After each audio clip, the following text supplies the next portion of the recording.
नमस्कार, आप देख रहे हैं राष्ट्रपथ। आपके साथ मैं हूं अर्चना सिंह। राहुल गांधी 3 दिन की यात्रा पर केदारनाथ गए हैं।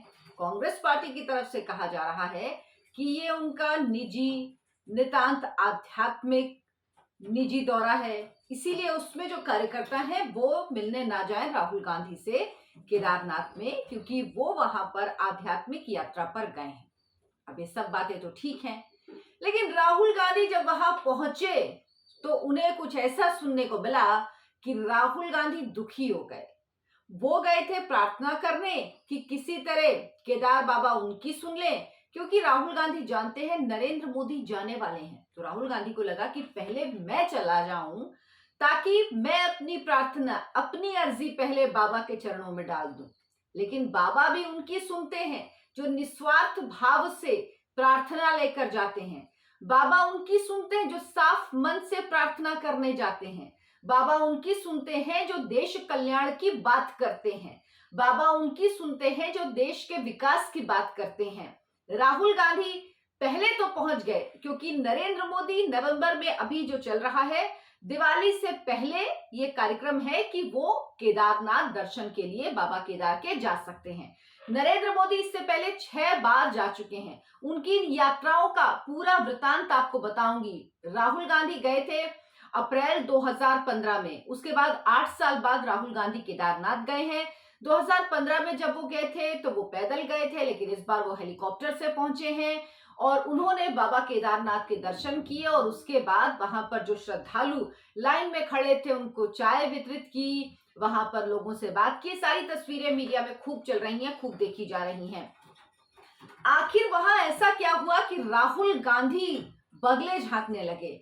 राहुल गांधी वहां पर गए थे, उन्हें लगा कि लोगों को लगेगा कि मैं बड़ा हिंदुत्ववादी हूं, मैं पहुंचा हूं बाबा के दर्शन करने के लिए, एक मैसेज देने की कोशिश है। और ये मैं किसी की भक्ति पे सवाल उठा नहीं रही हूं, और मैं हूं भी कोई नहीं कि जो भगवान और भक्त के बीच में क्या रिश्ता है, किस तरह का तालमेल है, किस तरह की अंडरस्टैंडिंग है, उस पर कुछ बोलूं, ये मेरा अधिकार क्षेत्र भी नहीं है। क्योंकि मैं मानती हूं कि ये भगवान और भक्त के बीच की बात होती है, इसमें किसी तीसरे व्यक्ति को बोलने का कोई अधिकार नहीं है। लेकिन राहुल गांधी इस देश में कांग्रेस पार्टी की तरफ से कम कांग्रेस पार्टी की तरफ से तो है ही, I.N.D.I.A की तरफ से भले ही ना हो, प्रधानमंत्री पद के उम्मीदवार हैं, देश की सबसे पुरानी पार्टी के सबसे बड़े नेता हैं, और वो अगर प्रधानमंत्री बनने का ख्वाब देख रहे हैं तो कुछ सवालों के जवाब तो उनको देने होंगे।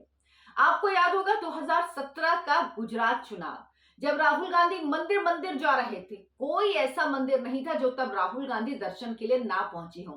वो टेंपल रन था राहुल गांधी का, जो गुजरात चुनाव से पहले 2017 यानी पिछली बार जब गुजरात के चुनाव हुए थे विधानसभा के, तब राहुल गांधी ने कर रहे थे, क्योंकि उनको लग रहा था कि वहां पर अगर कांग्रेस पार्टी को बेहतर स्थिति में पहुंचाना है, कांग्रेस पार्टी को सरकार बनानी है, तो उसके लिए उनको फॉर्मूला दिया गया था कि आप भगवान के दर्शन करिए, आप अपने को हिंदुत्ववादी दिखाने की कोशिश करिए। हालांकि राहुल गांधी को इस शब्द से एलर्जी है, लेकिन एक सॉफ्ट हिंदुत्व को लेकर कांग्रेस पार्टी चली थी, और अब माना जा रहा है कि उसी सॉफ्ट हिंदुत्व की लाइन को धार देने के लिए राहुल गांधी पहुंचे हैं केदारनाथ। 5 राज्यों में चुनाव होने वाले हैं।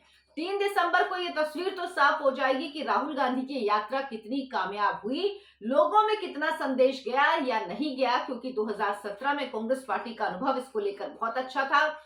विधानसभा चुनाव में कांग्रेस पार्टी को तकरीबन, अगर मैं गलत नहीं हूं तो 99 सीटें मिली थी, और अगर मुझे ठीक ठीक याद है इस वक्त, तो बहुत अच्छा किया था कांग्रेस पार्टी ने। हालांकि बीजेपी की सरकार बनी थी, लेकिन दोनों के बीच में मार्जिन बहुत कम था, डिफरेंस बहुत कम था उस वक्त, तो कांग्रेस पार्टी को बहुत अच्छी बढ़त मिली थी। यही कोशिश है क्या राहुल गांधी की? 5 राज्यों में विधानसभा चुनाव होने वाले हैं, 3 दिसंबर को नतीजे आएंगे, उससे पहले राहुल गांधी का केदारनाथ जाना। लेकिन राहुल गांधी जी, आपकी पार्टी को यह बताना चाहिए कि जब इंडिया अलायंस के नेता, डीएमके के नेता जब सनातन उन्मूलन की बात करते हैं, तो उस पर आप क्यों कुछ नहीं बोलते? उस पर क्यों जयराम रमेश उसका समर्थन करते हैं? जब आपकी पार्टी के अध्यक्ष मल्लिकार्जुन खड़गे के बेटे प्रियंक खड़गे खुद कहते हैं सनातन धर्म के उन्मूलन के लिए कि वो तो HIV एड्स जैसा है, तब आप क्यों नहीं बोलते? जब कार्ति चिदंबरम बोलते हैं तब आप क्यों नहीं बोलते हैं? आप तब नहीं बोलते हैं। और आपकी सरकार तो वो सरकार है जिसने एफिडेविट दिया था कोर्ट में कि राम तो काल्पनिक हैं, राम तो कोई कैरेक्टर है ही नहीं, राम जैसी कोई चीज है ही नहीं, वो तो काल्पनिक कल्पना है, कोरी कपोल कल्पना है। आप तो उस पार्टी के लोग हैं, तो आपको ये बताना चाहिए कि अब आखिर ऐसा क्या हो जाता है कि आपको लगता है कि आपको मंदिर जाना चाहिए। आपकी पार्टी कह रही कि आप आध्यात्मिक यात्रा पे हैं, नितांत निजी यात्रा है। तो ये आध्यात्म आपका, ये भक्ति आपकी क्या सिर्फ तब जागती है जब चुनाव होने वाले होते हैं? लेकिन अगर आप हिंदुत्व के क्षेत्र में नरेंद्र मोदी से लड़ने जा रहे हैं ना, तो आप बहुत बड़ी गलती कर रहे हैं। आप उस फील्ड में जाकर लड़ाई लड़ रहे हैं जहां पर नरेंद्र मोदी को कोई हराना तो दूर, आसपास भी नहीं जा सकता। कांग्रेस पार्टी का कोई नेता तो आसपास फटक भी नहीं सकता, चाहे आप ही क्यों ना हो कांग्रेस पार्टी के सबसे बड़े नेता। आप उनकी पिच पर, मजबूत पिच पर जाकर खेल रहे हैं। और जब लोगों के पास ओरिजिनल मौजूद है, लोगों के पास वो व्यक्ति मौजूद है जो वाकई सनातन के लिए काम कर रहा है, जो वाकई हमारे धार्मिक सांस्कृतिक मूल्यों को बढ़ाने के लिए काम कर रहा है, जो हमारी धार्मिक परंपराओं को, हमारे मंदिरों का जीर्णोद्धार करा रहा है, जब वो व्यक्ति हमारे पास मौजूद है। बीजेपी वो पार्टी जिसके जब 2 सांसद थे तब भी उसके मैनिफेस्टो में था कि राम मंदिर, भव्य राम मंदिर का निर्माण, और अब नरेंद्र मोदी के काल में, उनके प्रधानमंत्री के काल में राम मंदिर का निर्माण हो रहा है। और अब तो रामलला विग्रह, श्री विग्रह के विराजमान की तारीख भी तय हो गई है, जनवरी में होगा वो कार्यक्रम। और जब पूरे देश में अयोध्या जैसे माहौल होगा, पूरे देश में एक ऐसा लगेगा जैसे राम मंदिर सिर्फ अयोध्या में नहीं बल्कि पूरे देश में बना है, वो लहर होगी। आपको ये जवाब भी देना चाहिए कि जब सनातन संस्कृति से नई लोकसभा के भवन का उद्घाटन किया जाता है, वहां पर पूजन होता है, तो उसमें आपकी पार्टी को और आपको क्यों ऐतराज होता है? आप तो वो लोग हैं ना जो स्वीकार ही नहीं करते हैं कि ऐसा कुछ है, या सनातन संस्कृति या सनातन से जुड़ी जो धार्मिक क्रियाएं हैं उनको लिए तो आप हमेशा डिनायल मोड में रहते हैं। लेकिन अब आप मंदिर जा रहे हैं क्योंकि आपको लग रहा है इससे आपकी पार्टी को फायदा होगा। तो यकीन मानिए कुछ नहीं होने वाला। लोगों के पास जब ओरिजिनल है तो वो डुप्लीकेट की तरफ क्यों देखेगा? आप नरेंद्र मोदी की कॉपी कर रहे हैं, आप वहां पर लोगों को चाय पिला रहे हैं। कॉपी करके क्या वाकई आज तक कोई टॉप पर पहुंच पाया है? नकल, एग्जाम में भी जो लोग नकल करते हैं उनका क्या होता है? वो कितनी भी किताब रख के नकल करें, अब तो नहीं हो पाता, पहले होता था। अभी भी कई जगह से तस्वीरें कभी कभी आई जाती हैं। आप कितनी भी नकल करें, आप सिर्फ पास हो पाते। नकल करने वाला आज तक कभी टॉप कर पाया? आपने कभी सुना है? ये किस सोच के साथ आप काम कर रहे हैं? नरेंद्र मोदी सबसे पहले जब प्रधानमंत्री बनने के बाद 3 मई 2017 को वो केदारनाथ गए थे। 28 साल बाद कोई प्रधानमंत्री केदारनाथ गया था, सोचिए। उससे पहले 1989 में वीपी सिंह गए थे, और 1980 में 1980 में इंदिरा गांधी जब प्रधानमंत्री थी तो वो गई थी। लेकिन उसके बाद 28 साल तक कोई प्रधानमंत्री नहीं गया। फिर प्रधानमंत्री नरेंद्र मोदी 2017 में ही दोबारा गए, 20 अक्टूबर 2017 को। फिर वो गए 7 नवंबर 2018 को। इसके बाद वो 5 नवंबर 2021 को दिवाली के अगले दिन वो गए केदारनाथ के दौरे पर, और वहां पर उन्होंने गुफा में 18 घंटे ध्यान लगाया, साधना की, जिसका खूब मजाक आप लोगों ने उड़ाया था। और 21 अक्टूबर 2022 यानी पिछले साल भी दिवाली के 3 दिन पहले प्रधानमंत्री नरेंद्र मोदी पहुंचे थे। और इस बार भी दिवाली के पहले उनका कार्यक्रम है पहुंचने का, क्योंकि दिवाली के 2 दिन बाद भैया दूज वाले दिन कपाट बंद हो जाते हैं केदारनाथ के। प्रधानमंत्री नरेंद्र मोदी कपाट बंद होने के पहले एक बार दर्शन के लिए अक्सर, मैंने आपको उनका कार्यक्रम बताया, वो अक्सर जाते हैं। तो वो जाएंगे, ये लगभग तय है। उनके कार्यक्रम को लेकर तैयारियां भी चल रही हैं। तो राहुल गांधी को लगा कि मैं स्कोर कर लूं, मैं बाजी मार लूं, मुझे नंबर मिल जाएं। लेकिन जब वो वहां पहुंचे तो हुआ क्या? लोग मोदी मोदी और जय श्री राम के नारे लगा रहे थे। यानी राहुल गांधी वहां पहुंचे थे वोट बैंक की राजनीति करने, लेकिन वहां पर भी, और मैं इसलिए कह रही हूं, ये नहीं कि राहुल गांधी के आस्था पे या वो केदार बाबा के दर्शन करने के उस पर मुझे कहीं कोई दिक्कत, कहीं कोई संशय है, नहीं। क्योंकि आप सिर्फ चुनाव के दौरान करते हैं। आप लोग ऐसे, जब भी कोई बात होती है, जब डीएमके ने कहा धार्मिक सनातन उन्मूलन के कार्यक्रम में उसके नेता शामिल हुए, कहा कि हटा देना, खत्म करना चाहिए सनातन को, सनातन में इतनी कमियां हैं, तब आपने नहीं बोला। तब कौन बोलता है? बीजेपी बोलती है।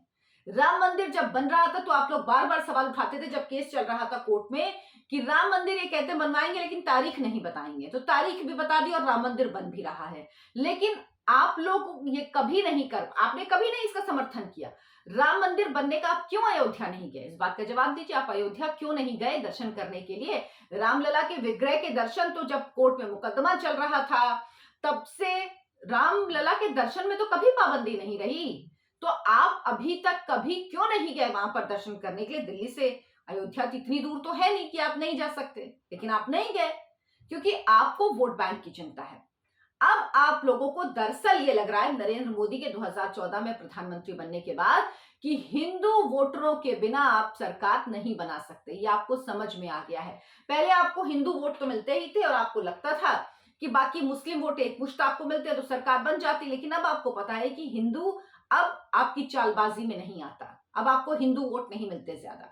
तो आपकी एक कोशिश है, लेकिन नकली हिंदू की इस देश को जरूरत नहीं है, क्योंकि इस देश में वो प्रधानमंत्री है जो वाकई हिंदुत्व को, हिंदू होने को, सनातन संस्कृति को गर्व से कैरी करता है, गर्व से उसको लेकर जो भारत का स्वा है उसके साथ भारत की तरक्की को जोड़ता है, भारत के विकास को जोड़ता है, भारत के लोगों को जोड़ता है, और भारत ही नहीं बल्कि दुनिया में जो रहते हैं सनातन को मानने वाले उन सब को जोड़ता है। तभी ये वजह है कि मुस्लिम कंट्री में भी अब मंदिर बन रहे हैं। ये सिर्फ प्रधानमंत्री नरेंद्र मोदी के कार्यकाल में उनके संकल्प की वजह से ही संभव हो पा रहा है। तो राहुल गांधी जब पहुंचे तो जय श्री राम और मोदी मोदी के नारे लग रहे थे। अब आप सोचिए राहुल गांधी के लिए कितनी बुरी स्थिति होगी वो, जब वो वहां पहुंचे और उनके सामने ये नारे लगने लगे। वो कुछ कर भी नहीं सकते, कुछ कह भी नहीं सकते, कहें तो क्या कहें। लेकिन ये जो बात है, ये बात मूल है, ये बात बताती है कि लोगों की मंशा क्या है, लोग क्या चाहते हैं। आप भले ही वहां जाएं, लेकिन लोग क्या सोचते हैं, लोगों को पता है कि आप क्यों गए हैं, आप किस लिए गए हैं, केदार बाबा के दर्शन करने का वजह क्या है आपकी, ये सब जानते हैं। और इसीलिए राहुल गांधी को वहां पर मोदी मोदी के नारों का सामना करना पड़ा, मोदी के नारे लगाए गए, राहुल गांधी की जगह जो लोग वहां पर मौजूद थे। तो राहुल जी कुछ ओरिजिनल लेके आइए, कॉपी इस देश को नहीं चाहिए, वो भी ऐसी कॉपी, एक होता है फर्स्ट कॉपी होता है, एक सेकंड थर्ड। आप तो पता नहीं, अगर इस मामले में अगर सनातन की बात आप करेंगे तो इस मामले में तो मैं 10th कॉपी भी आपको मानने को राजी नहीं हूं। अब कौन सी कॉपी है पता नहीं, लेकिन इस कॉपी की इस देश को कोई जरूरत नहीं है। मेरे इस वीडियो को लाइक करें, शेयर करें और चैनल को सब्सक्राइब जरूर कर लें। नमस्कार।